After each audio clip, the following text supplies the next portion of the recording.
Well, hello everyone, we are back recording videos again. We apologise for having a little break, but thought we'd start in the best way possible by visiting Mr. Kitch of Up and Down Videos. Woo! I am excited. Over 10,000 subs now. I know. Does that mean you've actually got merchandise? No. Oh. But I will.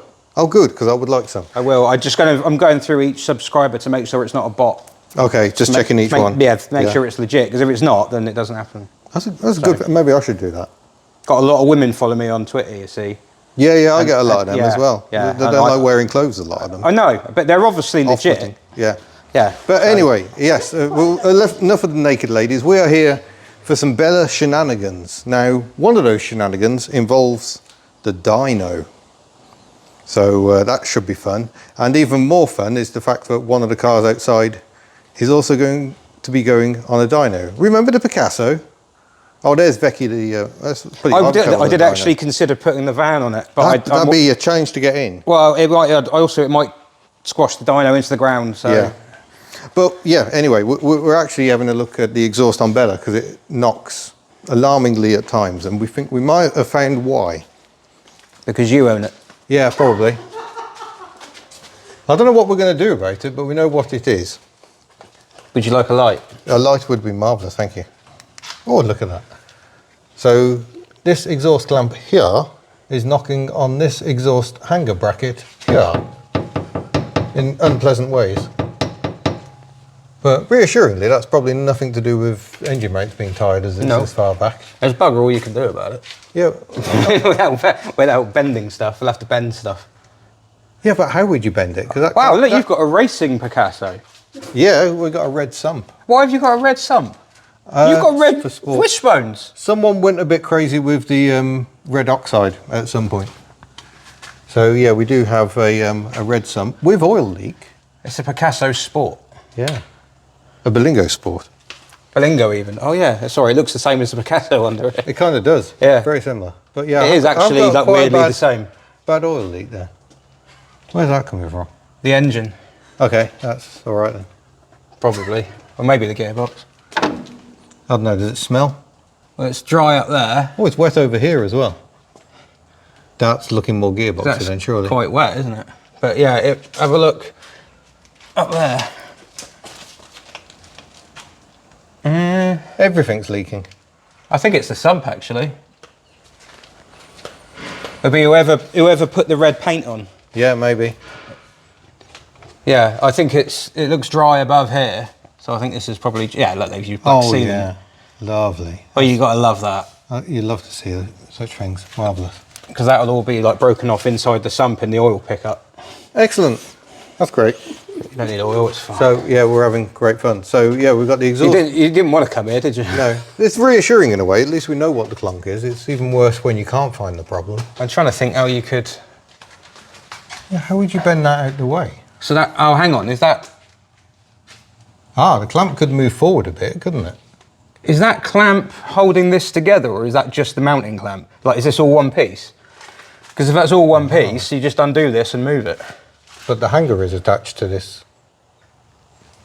Yeah, the hanger, basically that hanger there is clamping this sleeve over the exhaust, so it could be that there's a cut here, and that's holding those two together. Or it might just be that's just some way of mounting on a hanger. But your exhaust knackered anyway, it's got soot all over it there. That's not soot, that's style. Where's that leaking from then? The exhaust. Well, yes. Oh, is that a hole? Oh, you got a hole as well? Oh my God. I'm winning at life. This is what happened when I put the Picasso on the ramp. Oh, is that rust? Oh, it's only surface rust, it's fine. Yeah, okay. There we go. We've done our preliminary inspection of Bella. You seem really downbeat now. I am. Because now I need another exhaust. And Betty needs an exhaust. But that's okay, we can bring Betty down for no? I've already welded that one up once. Twice, I think. Was it twice? Yeah. Yeah, it might have been twice actually, yeah. Oh yeah, because Betty's got the sports exhaust now. Yeah. It sounded quite nice actually. It does, but it's starting to sound a bit too fruity. Oh. Well, hopefully that was an easy fix. We just moved the clamp forward a bit. If we give it a wiggle test. Do you want me to shake it? Yeah. Jobbed. That should be nice and quiet again. That's good, because that's one of those noises that sounds much worse than it is. Well, I've pulled it at an angle slightly and pulled it forward.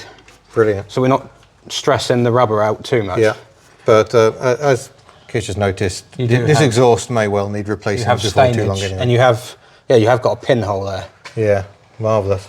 Well, that's like a sports exhaust then, really. Yeah, you need to get one of those valves so you can push the button and make it loud. Yeah. In the cabin. Excellent. Right, we shall progress to actually doing dyno things. Right then. Oh, thank you. It's turned the fan off. I know, I'm considerate like that. We are getting ready, so now is the time to place your bets on how much power you think Bella the Berlingo is going to make here on the dyno. What's the stock figure? I suppose we should pick some ourselves as well. I'm going to say 85. Well, I haven't driven it, so I can't say. Oh, well, there you go. Do you want to join in with a figure? Oh, should we do 90? She should be 90. I'm going to go 82. Yeah, but 82. Is it 90? Pessimist. Is it 90 DIN or 88 Ooh. SAE? I think that's the DIN figure, isn't it? SAE is an old figure. No, that's the new one. Is that that's the one they use now? Yeah. Oh, crikey. Yeah, we've gone backwards. We're using Imperial now. Well, it would probably be 90 PS, wouldn't it? Well, I've set that to DIN. Okay. Right, so if it's 90 DIN, I reckon if it's fully Shut healthy... Up, Diego. I reckon if it's fully healthy, it'll be 86 and 151 pound-feet. Okay. We're going to kill the dog. Leave my wiper blades alone. Here we go then.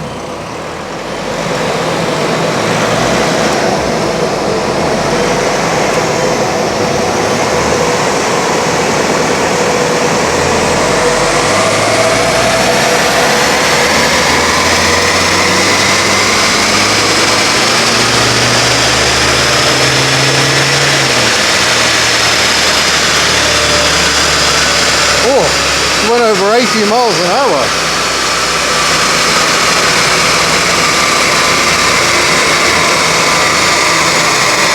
I love how low that was on the graph. I think it's not scaled for Berlingos. The graph didn't need to be that high. No. No. We're not in the hundreds here. Do you want to know what it was? Where are we? 76. Oh dear. Oh dear. Oh no. There's no point revving it past 3,500. That's how she feels. I was...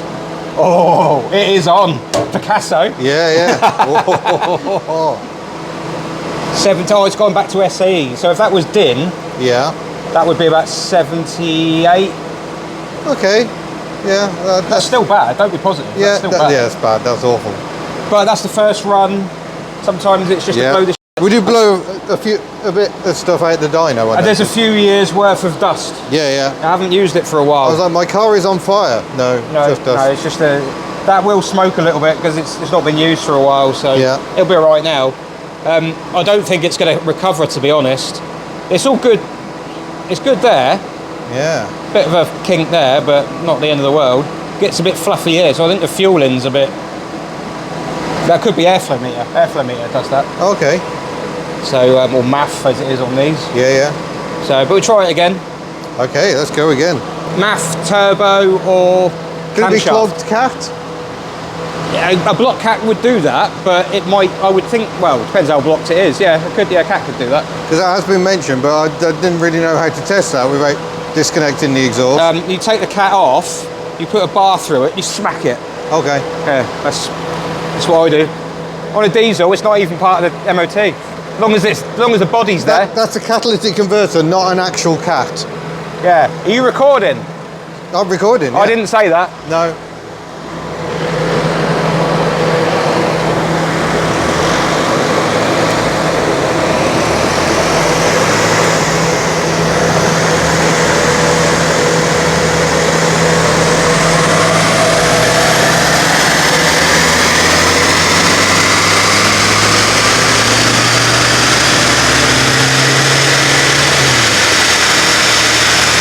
Hitting 91 miles an hour, but yeah, dynos are quite a noisy business. It's not doing well. No, I gathered. Oh dear. Second run completed. Oh. Yeah. Insert sad music. Yes. So it's all going swimmingly up to about 2,800 RPM, which, to be fair, how often do you go past that? Not very often. So... Because I know there's no power up there. No, well, yeah, quite literally. But then what's quite interesting is the Picasso kind of felt like that, but there was no point revving it whatsoever. Well, I mean, I can drag up my healthy Picasso from years ago, pre-remap in a bit, and you can overlay them and see. But oh, that might be depressing. So that's on DIN at the moment, so you wouldn't normally do that, the correction factor, but that's what the book figures were done in on these. Okay. So basically the figure that's absolute is this one there. Mm-hmm. So 67 at the wheels, 67.7 horsepower at the wheels, which in fourth gear is at 75 mile an hour. Then it's calculated it's only losing 10 horsepower, which is good. On the coast down, which is why you let it coast down afterwards. But it's not, that's why these are best guesses, because that isn't what it's losing, because when you've got it under load, it's different forces and things. So that's how it works out. And basically, regardless of how accurate that or that look, that one is actually pretty close. Yeah, so 78 you couldn't say it's fact. Yeah. But I don't think you're going to take the engine out, stick it on an engine dyno and magically find 12 horsepower. Not fancying that, no. I don't think it's going to happen. Yeah, it does seem a lot of effort. So your torque is, to what are these standard? About 150, aren't they? Yeah, around there. What, they're 150 at what? But it is around there, it's around 2,000. Oh yeah, below, yeah. Yeah. So that suggests it's not a mechanical problem. Yeah. It's probably more likely... At lower revs, it is absolutely fine. Yeah, you've got, I would guess... MAF, potentially some kind of fueling thing. Can we just turbo. disconnect the MAF and see if that has a change? Well, in theory, it wouldn't work. At all? Well, I don't know. I've never tried it. On a petrol, it definitely wouldn't. I don't know if on a diesel, it might just go to some default mode. I think it does go to a default MAF. It's not my engine. You can try it. Cool. Let's do that. Now going for our second power run. Kitty's just saying on the computer, I've disconnected the MAF. I'm just going to see if that changes anything. Don't know how the default map behaves.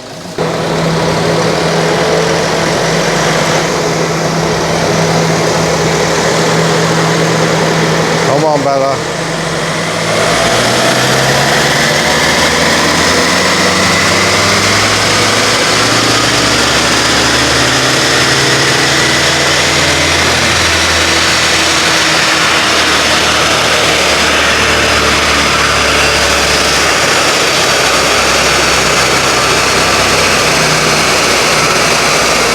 Dynos are very noisy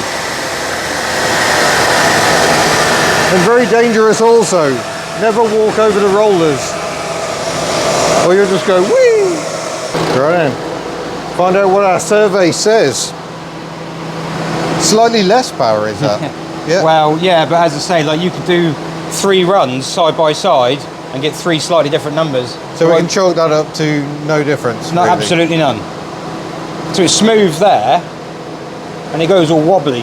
Yeah. Above 3,000, 228, 3,000, something like that. So that's going to be...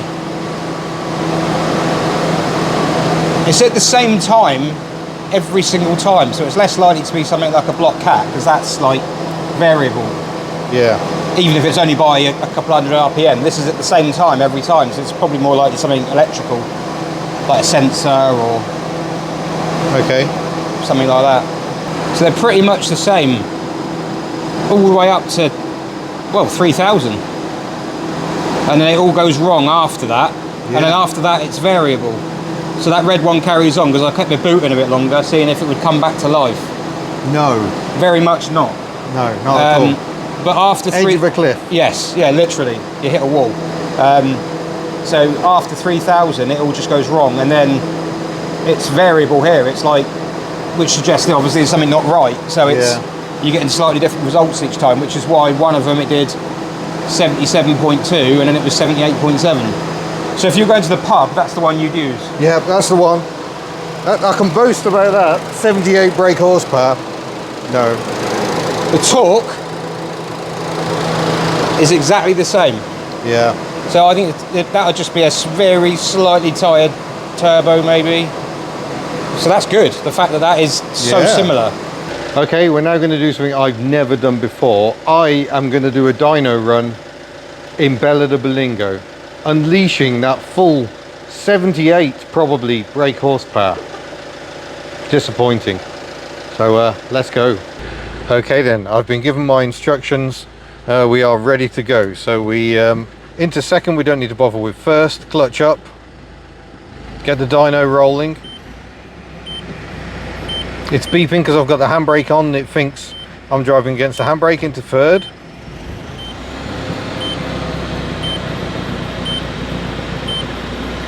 Don't touch the steering wheel. Yeah, don't touch the steering wheel.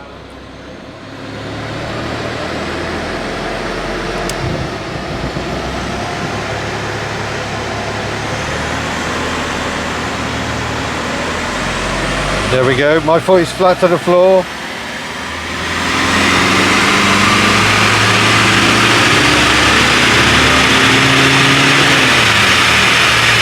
Clutch in, and we let everything cool down again. We're effectively measuring the drivetrain losses at this point.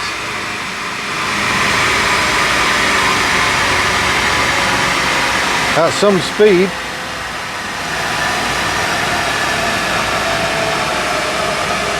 And we just wait for it to drop below 30 miles an hour. And then I can go into neutral. We'll just feather the brakes gently just to bring it down. And that's how you do a dyno run. Whew. Surprisingly scary doing 90 miles an hour standing still. Yeah, let's go again. So we only got 74 brake horsepower on that one. Can I zoom in on the screen? I can. Ta-da!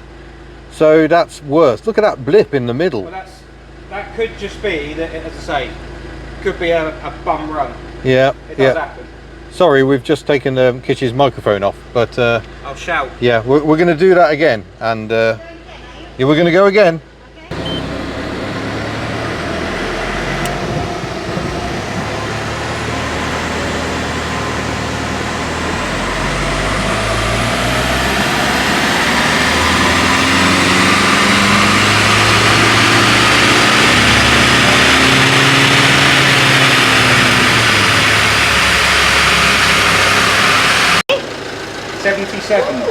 Oh, so we're back up to 78, pretty much. Well, 77. 78, round it up. Well, there we go. A whopping 78. 77.7. 78-ish brake horsepower. That's a little disappointing, but as the graphs are showing, it's running into a wall, really, at about 3,500 brakes. Yeah, it's doing pretty much what it's meant to, up to 3,000, there or thereabouts.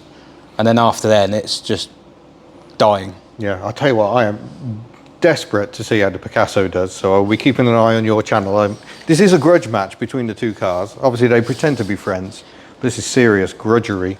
And yeah, I'm very curious to see how I'm even more curious. 500,000 mile Picasso compares. Well, if it has a Bosch ECU, then I may have a cheat up my sleeve. Oh, really? Yeah, so... Sadly, we have actually discussed said cheat, but it can't be applied to Bella. She has Siemens electronics. Sorry. I forgot about the innuendo. The innuendo has also returned to the channel. Yes, Siemens is the problem there. So we can't tune her up. Well, we can, but we haven't got what we need to do that. So yeah, 77 and a bit brake horsepower is what it is. So your torque figure is kind of... It's a bit lower than I would have expected, actually, because like the mileage, well, this is hopefully what I'm going to demonstrate with the Picasso. Ooh, hopefully, intrigue. Hopefully, my point is that mileage doesn't affect power output. There's this big thing that it does, and it doesn't. Not in my experience. But with turbo engines, there's so many variables and things, like you could have a slightly like worn out turbo, or, you know, or EGR systems being... Well, I think we know the EGR system is probably not in the rudest health. I need to check what the EGR does after 3,000 revs, how much of a part it plays, because it might be that it doesn't. It might be that it bypasses it. I'm sure people are beep booping down in the There'll comments. be experts in the speak. comments saying that, but we can't read those yet. Bear with us. But yeah, it could be that the EGR valve isn't fully shutting, and it's losing that's fairly likely given the behavioural issues. Yeah, if it's full of the gunk. magic can was never going to be a. The magic can, when you first started doing that, I confess, I watched that video and I went, "What are you doing?" Yeah, and then at the end of it, I went, "Spray EGR turbo cleaner." Yeah, and it actually works. Well, yeah, it's here today, and before I used that can, we couldn't drive it at all. Well, that's the other possibility, is that it is still full of gunk. It's just cleared it enough for it to run properly. Yeah, I suspect that's likely. Because I don't think the inlet's going to be immaculate by any stretch of the imagination. So yeah, it's possible. And I think I'd have to refresh my memory, but I think if the EGR has been jammed open in the past, the inlet manifold will be even sootier and coked up inside. Yeah. So if it's had a problem in the past, that could be affecting the problem now. But the other thing is the airflow meter. It's the airflow meter is not as critical on that as it is to, or MAF as it is on this. Not as critical to this as it is on like a petrol car, but it could be that that's not right. Well, yeah, you've got personal experience of cheap maths on HDR. Well, when I had my white Picasso, which used to be a taxi, and we remapped that, and I was trying to find the graph on here to overlay this one to. That made 88. Impressive. And about 152 pound-feet torque. So that was roughly where it's meant to be. And then I remapped it, and it went to about 120, 119, something like that. Didn't give you any more numbers, but then that airflow meter died, that MAF died a year later. So I put another one on it. But the one that I put on the first was a cheap one, and the one I put on after, more by luck and judgment, I didn't actually know it was, but that was a VDO one, Siemens, which was the original, even on a Bosch car. And the way it drove was different. The numbers weren't. Can you guess which sort of a MAF I fitted to Bella the Berlingo? Well, you've gone for a genuine Citroen one, I'm guessing. Well, this is awkward. No, it wasn't the cheapest one I could find, but apparently slightly cheap is just as bad as cheap, maybe. I think the cheap one I bought at the time, and this is going back a few years, was about 50 quid, something like that. And then the VDO one was about 110. Yeah, they're not cheap, but it might be. The difference was just how it behaved, because the cheap one, after we remapped it, it was just nothing. Then you got to 2,000 revs. Well, you saw the graph. I showed you the graph. We called it nosebleed mode, because it just used to go like that, and the turbo just spoiled. It used to wheel spin in the wet in second gear, which just like the tyres. Put the VDO one on it, and it just became smooth right from the bottom all the way up. Yeah. It was just a different car, which in a way took some of the fun out of it a little bit. But nosebleed mode was gone, but economy improved and everything. So I wouldn't say it would. I don't know for sure it's the problem on that. You'll get a lot of people say, "Oh, it's an old car," and it doesn't work like that. No, it's not at all. If everything's working as it's meant to, there's no reason why that wouldn't do exactly what it was supposed to do, if not more, because the engine's freed up, it's loose, it's, Super. So, well, thank you. It's been a very, very interesting day, so thanks for letting us come and visit your dyno. I need to thank you, because all I really wanted was a baseline to beat, and now I've got that, and it's quite a low number, so I'm feeling quite confident. Not good times. Yeah, it should be good. If you're not aware of Kitty's channel, Up and Down Vids, why not? I know, that is appalling. Absolutely you can awful. find out about cars like Project Hilda and Clement, the ever so rusty DS, and I heard a rumour you had an SM. You've probably seen the bonnet. Yeah, it's an SM bonnet. There we go. Yes, there is a chance that there is an SM in there, and there's a rumour that I was going to do some work on it as well. What, that one over there? Ooh. That rumour has proven to be inaccurate. I've done nothing. Well, you have distracted yourself with braking gearboxes. I broke. Yes, Hilda died. Hilda managed 4.1 laps of Goodwood. Three of them were very fun. I was having a lot of fun. I was having very good fun. Because bog standard, I imagine. Oh, with the gearboxes, yeah. Which could be the problem. Yes, yeah, it's dealing with about 3 times the power it's meant to. So yes, all this and more on Kish's channel. So thank you very much. We're going to slowly drive back to Wales and hang our heads in shame. You're not driving slowly on purpose because your car is slow? Yes. Because it's only got how much? 77. 7, yeah. 77 brake horsepower. Yeah. Yeah. Bye everyone, we'll see you soon. Well, Pachu definitely coming from the turbo, is it? It's not generating enough boost for that. No, bad times.